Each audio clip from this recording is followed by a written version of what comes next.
Ассаляму алейкум! Добрый вечер, дорогие друзья! Вы на канале «Вкусная еда с Хадиджей». Сегодня наше видео посвящается любителям медовиков. И сегодня мы будем готовить с вами шоколадный медовик. Это торт «Спартак». Он очень вкусный и красивый. Итак, давайте начнем приготовление. Я всем желаю удачи на кухне. Первым делом начинаем готовить крем. У меня крем заварной. 250 грамм сахара. Сначала соединим сыпучие ингредиенты. Добавляю 3 столовые ложки крахмала кукурузного. Это важно. С горкой. Сначала все хорошо смешиваем. Крахмал обычно комкается, очень хорошо вбирает в себя влагу, поэтому нужно хорошо все смешать. Вот до такой массы однородной. И сейчас сюда же добавляем яйца. У меня 3 яйца, средние по величине и желтки и белки вместе. И все хорошо смешиваем. Молоко я уже поставила на газ. Нам нужно довести его до состояния парения. Все хорошо смешиваем. Лучше это делать венчиком. Вот такая масса получилась у нас. Глянцевая, однородная. 1 литр молока я разогрела до состояния парения. И сейчас потихоньку вводим сюда и помешиваем. Молоко горячее. Не обязательно его кипятить. Все хорошо смешиваем. Все, масса у нас однородная. И сейчас переливаем все в толстостенную посуду, где будем варить крем.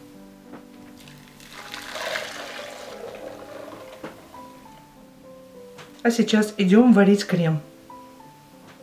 Поставила на средний огонь. В толстостенной посуде крем проваривается равномерно. Мы постоянно помешиваем, чтобы не было налета на дне кастрюли и на боковинках. Буквально через минутки 3-4 он начнет загустевать, поэтому далеко не отходим. В конце уже будем добавлять ванильный сахар для большего аромата в креме. Уже начинает у меня масса густеть. Вот этот момент нужно поймать, потому что как только мы видим пузыречки начинаются, уменьшаем огонь. Это очень важно. И сейчас, как у нас появляются первые булечки, первые пузырьки, еще где-то пусть покипит минутку-две, чтобы масса хорошо заварилась. Вот видите, пузырьки у нас пошли, чтобы на дне не прилипало. Все вот так еще провариваем минутку-две. На дне, чтобы у нас не было налета. Вот видите, уже пенка улеглась. И масса, посмотрите, какая однородная, красивая, глянцевая. Буквально в конце добавляем 5 грамм ванильного сахара. Все хорошо смешиваем. Посмотрите, какая масса получилась. Снимаем с огня. Крем выливаем в отдельную емкость, чтобы он быстрее остывал. Накрываем пленкой в контакт и до полного остывания. А сейчас пойдем готовить тесто. В посуду с толстым дном выкладываем масло сливочное. У меня 120 грамм, 82% жирности. Сюда же добавляем 130 грамм сахара, можно и 150. И сюда же добавляем 130 грамм меда.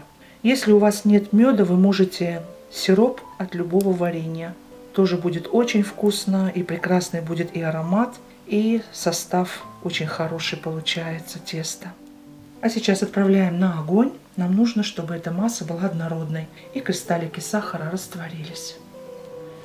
Немножко добавляем соли, щепотку. Огонь ниже среднего. И все потихонечку помешиваем. Так, чтобы сахар просто растворился и масло растаяло. Можно растопленное масло добавлять. Мед термической обработке подвергать нежелательно, поэтому огонь ниже среднего. Он теряет свои ценные качества, свойства. Это у меня уже начинает таять. Сейчас будем добавлять соду. Вот такая однородная масса у нас получилась. Посмотрите. И сюда же добавляем 1,5 чайной ложки соды. Все хорошо смешиваем. Масса сейчас должна увеличиваться, потому что взаимодействие меда и соды дает пышную массу. Обязательно лопаткой подбираем снизу. Сейчас нам надо, чтобы масса чуть-чуть стала золотистой, слегка. Вот такая она пышная, видите, масса. Как только начнет золотиться, мы уже снимаем с огня. Когда мы будем добавлять яйца, масса еще потемнеет. Такую массу можно варить на водяной бане. Идеально тоже тесто получается. У меня есть на канале очень хорошее видео, рецепты приготовления медовика классического по маминому рецепту. Я оставлю ссылочки под видео в описании. А также у моей дочери есть очень хорошие рецепты и медовика, и Спартак торт. Я тоже оставлю ссылочки под видео в описании на ее канал. Посмотрите, мои дорогие, я думаю, вам понравится. Вот на этом этапе, посмотрите, уже очень ароматная масса, вкусно пахнет, не пахнет содой, пахнет вкусной выпечкой, и она уже золотится. Все, вот на этом этапе мы отключаем. Массу я уже выключила, добавляю сюда ванильный сахар, где-то 3 грамма, и все хорошо мешаем. Все, газ уже у меня выключен.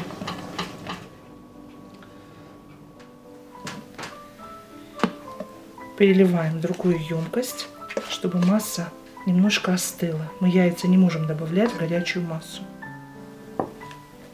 Масса немного остыла. Я взяла деревянную лопатку. Можно ложкой, руками не рекомендую, потому что все прилипнет у вас к рукам. Когда готовить это тесто, желательно, чтобы в комнате не было сквозняка. Иначе тесто будет заветриваться, и оно очень быстро кристаллизуется. 3 яйца добавляем по одному и все вмешиваем. Одно яйцо полностью вмешали. Добавляем следующее. И последнее яйцо.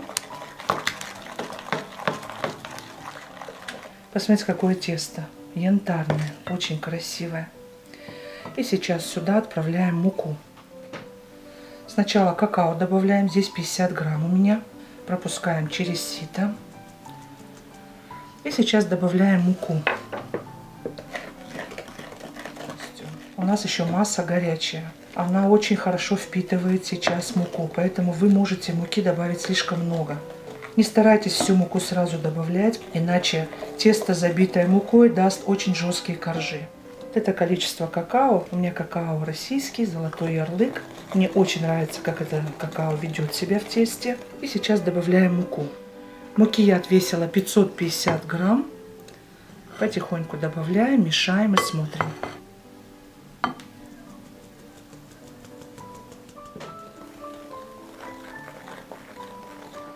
Конечно же, тесто и жидким не должно быть, потому что катать его сложно. У нас рецепт со скаткой коржей, поэтому еще добавляем муку.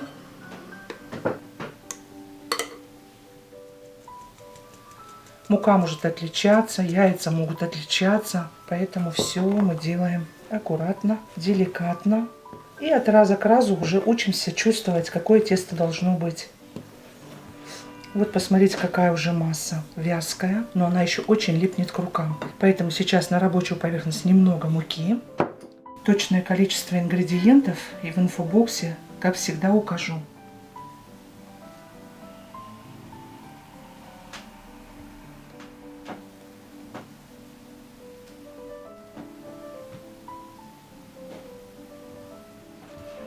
И сейчас собираем наше тесто. Пахнет пшеничным тестом. Очень вкусный аромат у этого теста. У меня, кстати, на канале есть очень хорошие рецепты пряников. Я тоже оставлю ссылочки под видео в описании. И я готовила панчо, тоже из пряников. Очень хороший, удачный рецепт. Посмотрите, мои дорогие. Вот посмотрите, знак того, что тесто готово. То есть у меня мука осталась на столе. Видите, оно к рукам не прилипает. Больше ни в коем случае добавлять муку не нужно. Тесто готово. Подготовила емкость. Я тесту дам немножко отдохнуть. Здесь у меня килограмм 68 грамм. Либо у меня получается по 75 грамм 15 коржей. Это 22 сантиметра в диаметре. Либо 26 сантиметров в диаметре. Получится 13 коржей по 80 грамм. Обязательно накрываю пленкой в контакт. Дам буквально 10 минут тесту нашему отдохнуть. Тесто отдохнуло. Достаем его на рабочую поверхность. Немного подпыляем мукой. Можем отламывать кусочек и раскатывать, как и мы обычно это делаем. А можем сразу разделить на кусочки. Я буду взвешивать по 80 грамм. Посмотрите, какое тесто в разрезе красивое. Как оно пахнет изумительно. Посмотрите.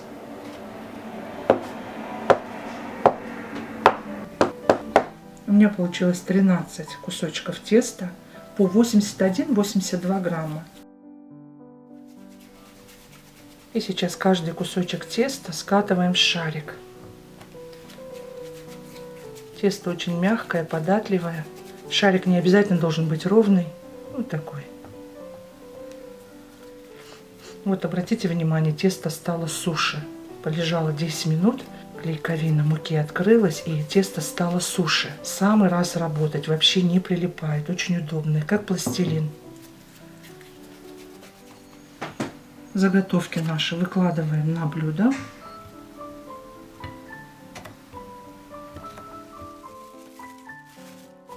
Обязательно накрываем пленкой и начинаем раскатку. Духовку уже включили на 180 градусов. Кстати, по поводу муки, у меня 60 грамм осталось муки. В целом у меня на тесто пошло 490 грамм муки. Немножко подпыляем мукой и раскатываем тонкий корж. Не слишком тонко.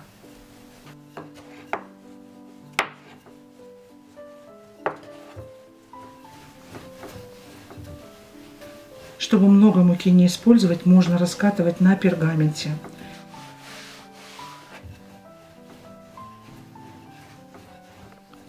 Немного муки на пергаменте, легче раскатывать. Подготовила кулинарное кольцо. Здесь у меня кольцо диаметром 22 сантиметра. Вырезать будем после того, как они испекутся, чтобы они были ровные. Накалываем вилочкой. Перекладываем на противень. Выпекать будем при 180 градусах. Первые коржи минут 7-8, а последующие 5-6 минут, когда хорошо уже разогреется духовка. Отправляем в духовку.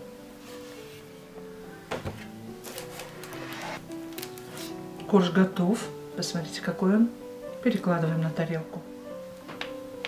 И теперь выпекаем один за другим. И отдельно собираем обрезки. Поверхность немного подпыляем мукой. Вот здесь мы уже муки добавлять не боимся, потому что тесто немного прилипает. И очень хорошо раскатывать именно на доске, либо на пергаментной бумаге. Но пергамент скользит, поэтому на доске идеальный вариант. И подпылять мукой нужно. Вот я уже чувствую, что у меня серединка прилипает. Переворачиваю. Сюда тоже чуть-чуть муки. И до нужного нам размера.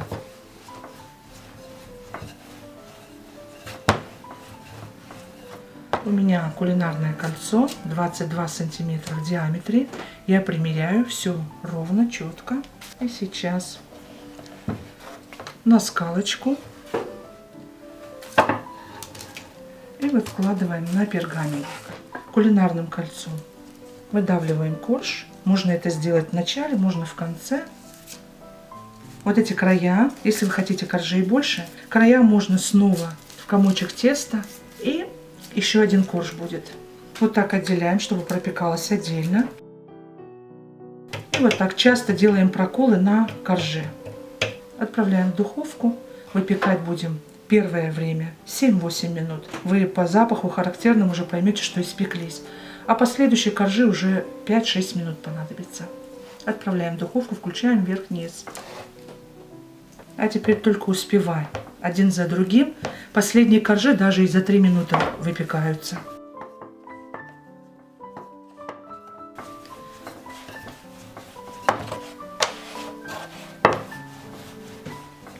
Очень удобно брать скалку тяжелую, увесистую.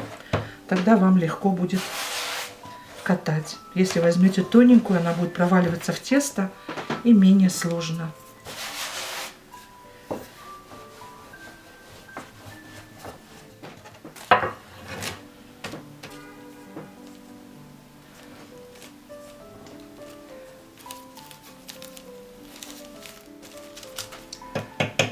накалываем вилочкой.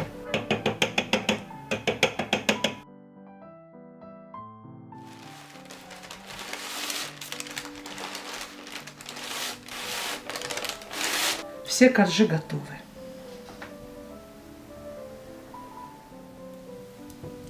Триста грамм масла сливочного отправляем в емкость.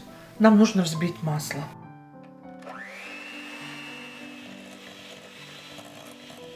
Масло взбиваем 3-4 минуты до побеления.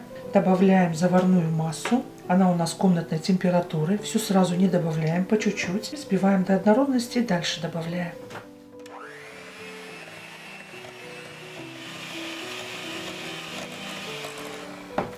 Очень важно, чтобы и масло, и заварная масса были одной температуры, чтобы не расслоилось у нас.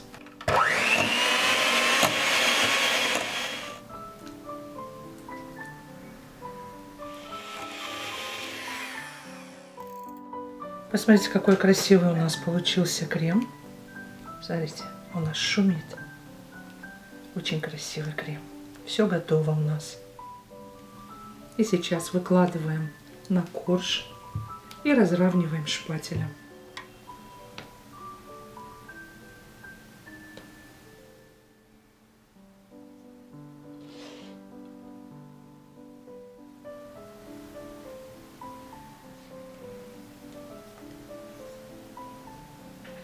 Здесь получаются очень красивые контрастные слои. Белый крем, поэтому я его выкладываю побольше. Обычно на медовик я столько крема не выкладываю. А вот на Спартак очень хочется этот контраст. Кофейные красивые коржи и белый крем заварной.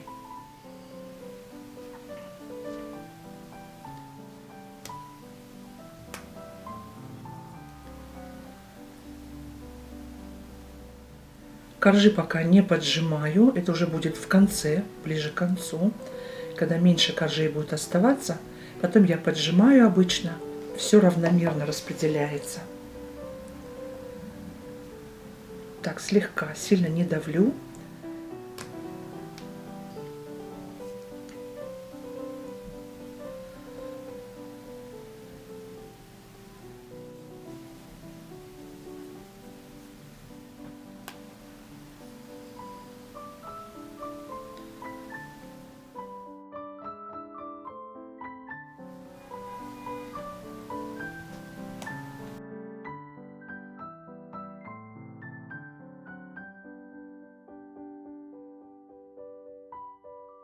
Вот как раз выдавливается то необходимое количество крема на бока. И сейчас мы все вот так вот бока закрываем. У нас здесь будет крошка, поэтому нам пустоты не нужны.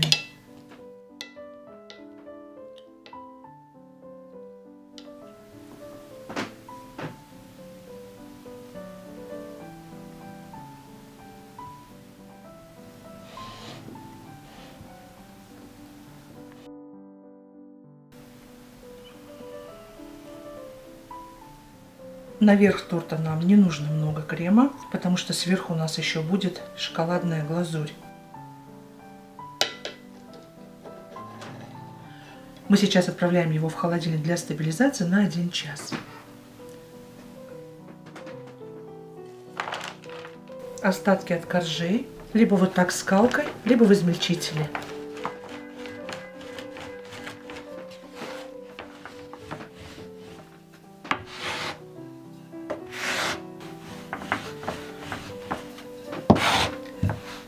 Все, крошка готова. Тортик великолепно стабилизировался, и сейчас бока вот так обсыпаем.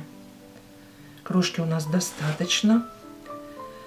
Немножко создадим бортики, чтобы потом помадка у нас не выливалась.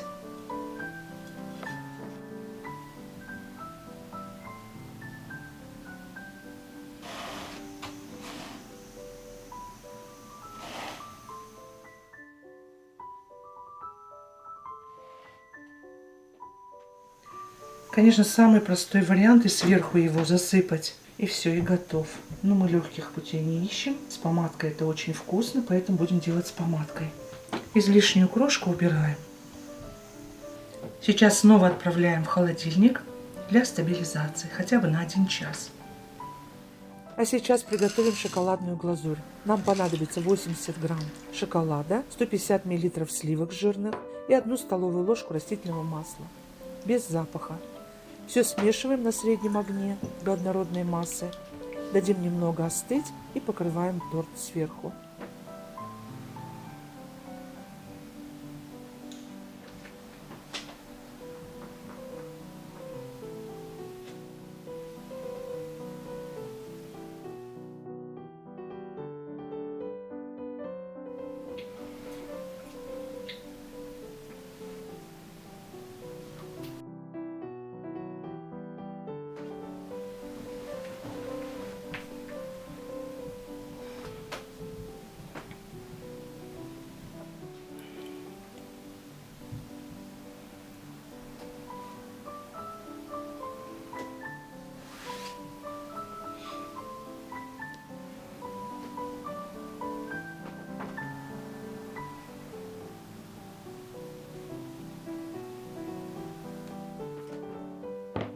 Итак, дорогие друзья, торт получился очень красивый, очень нежный и вкусный.